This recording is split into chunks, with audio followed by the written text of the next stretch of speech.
give you the treasures and riches stored in secret places. Magandang buhay mga katiyats! Welcome back sa ating channel para sa ilang minutong treasure marker analysis at meron tayong natanggap na magandang video at mga signs na narito. Pero bago tayo mag-umpisa, ako'y mag-shout out muna.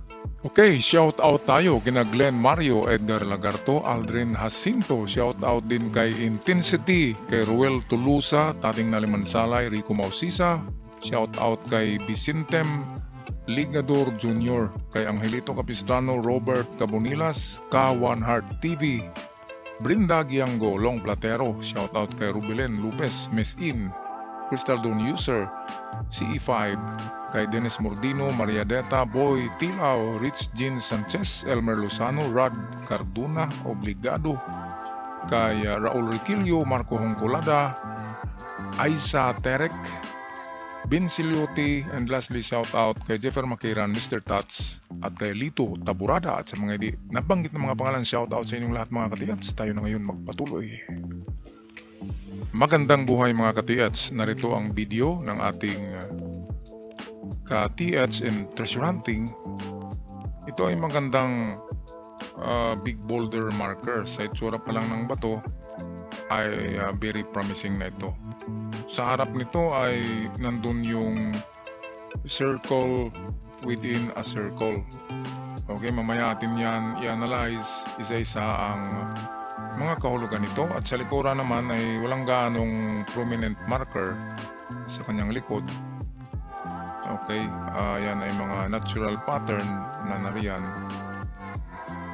Wala gaano siyang mga letra or itong classic mga classic na markers, pero merong bilog doon napansin ko sa likuran.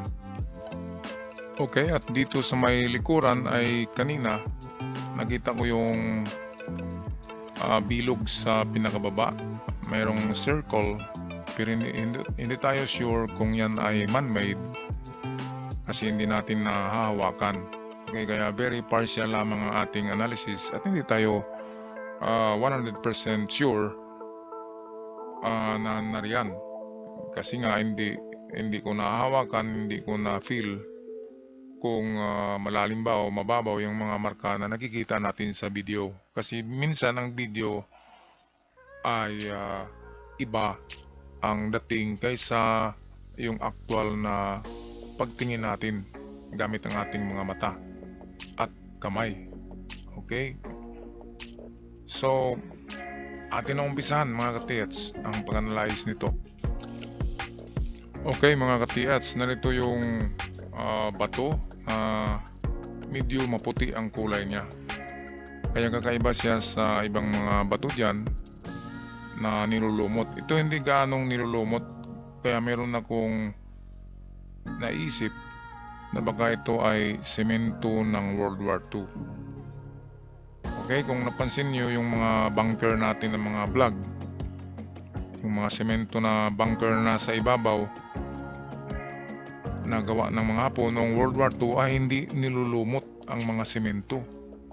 Kasi yun ay mga first class cement na mayroong mga bonding chemicals, at ang mga chemicals ay pumapatayan ng mga lumot, namamatay ang mga lumot kapag first class na mga semento. Kaya makita natin sa mga building, kapag ang finish ng building ay class A, hindi gaano ito kinakapitan ng mga kung ano-anong mga damo.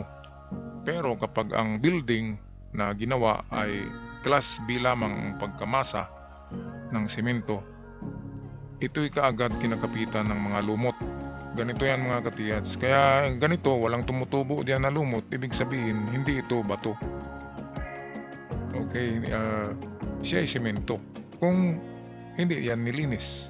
Pero dito, kikita agad natin sa harapan, bilog na bilog at mayroon na namang bilog. Consider dito as micro marker. Okay, maliliit. Nandito yung mata. Ito, mata ito. Kung tingnan natin dito sa isang picture, hindi yan. Ito. Okay, ito yan. Ito yung mata. Ayan. At meron siyang parang simento nga ito. Parang nalulusaw itong banda rito. Okay, balikan natin yan mamaya. So dito muna tayo sa itong malaking boulder. Napansin nyo dito parang may bakat ng mga sapatos, di ba? Ito, parang bakat yan ng sapatos. Kaya baka nung ginawa yan, baka simento nga yan.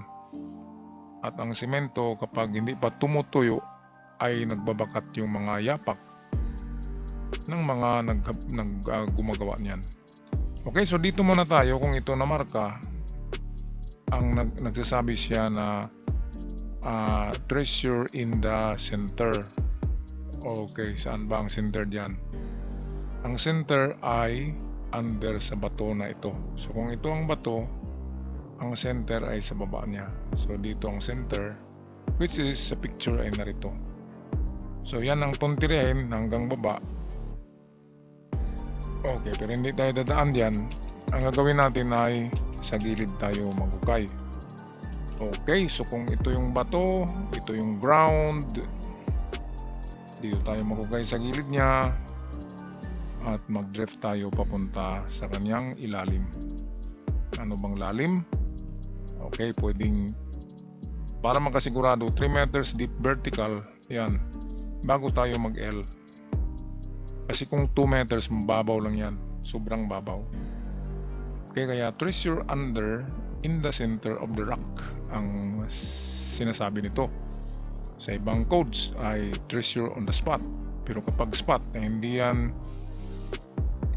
maraming hukayin mo dyan kapag spot. Pwedeng gilid, pwedeng harapan, pwedeng likod. Okay, pero kung treasure in the center of the rock, sa kanyang ilalim. Okay, pero meron tayong pangalawang analysis nito dahil kung ang mata na itong narito sa baba ay kasama sa disenyo niya, ibig sabihin may tiningnan ang mata.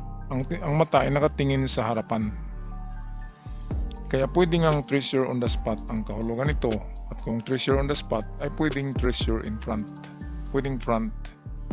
At pwedeng likod. Okay. Ngayon, tingnan natin ang close-up nito. Nung bilog within a bilog. Bilog talaga siya. Ayan. At ang mata ay ito. Nakatingin nga siya diyan sa kanyang harap. Okay, kaya tingnan natin ang likuran nito. Meron akong napansin itong half moon na kinain niya yung bato. Magandang marka ito. Ito.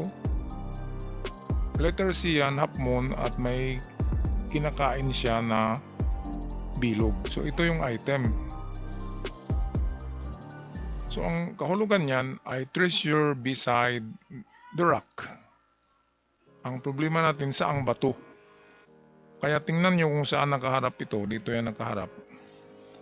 Tingnan nyo baka mayroon pang isang malaking bato. Kung wala nang ibang bato, nagsusulo lang yan diyan na bato.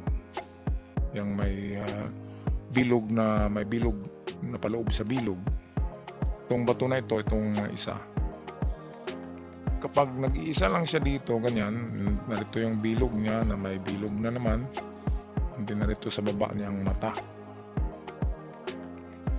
Okay, sabi natin treasure on the spot ito, pwedeng treasure on the spot. Kaya kung wala dito na gilid, wala dito na gilid, wala din sa kanyang baba, isa lang ibig sabihin niyan, nasa likod. At itong sign na ito, ay nakikita natin yan sa likod kanina. Sabi ko may bilog sa likod, ito pala yun. At kinain niya ang item sa kanyang gilid. So siya ay nakaharap dito. Ito. Kaya balikan natin ang bato. Ito na bato. Yan. So naka-point papunta rito. So west side of the rock. So narito sa gilid ng bato na ito, sa west side, ang item. Dahil sa sign na ganyan, C, at kumakain siya ng laman ng item. Ganyan. So dito na gilid yan, sa west side of this big rock. Okay, so kung i-drawing natin yan, kung ito ang bato na yon, west side of the big rock, so ito yan, dito ang hukay sa gilid.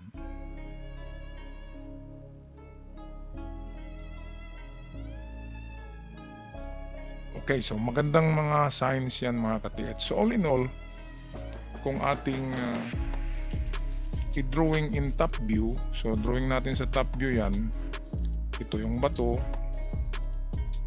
lagyan natin ng direction, ito east, west, north, and south dito. So narito yung sign na bilog na may bilog sa gitna, sa likod yung C na kumakain siya, ang tinuturo niya ay west, so gilid ng dito na portion sa west side of the rock ang tinuturo ng sign na nasa likuran mga katiets. Pero itong front, ang tinuturo niya dahil may mata ay ang kanyang harapan. So meron lang tayong dalawang digging spot. Hindi na ako ng marami pa. So dalawa lang ang hukay natin na test dig. Ang west at south na narito. At ang pangatlo, dahil sa parang semento yan, hindi lang parang talagang semento yata yan, ay pwedeng treasure inside this rock. Sinasabi nila sucker deposit.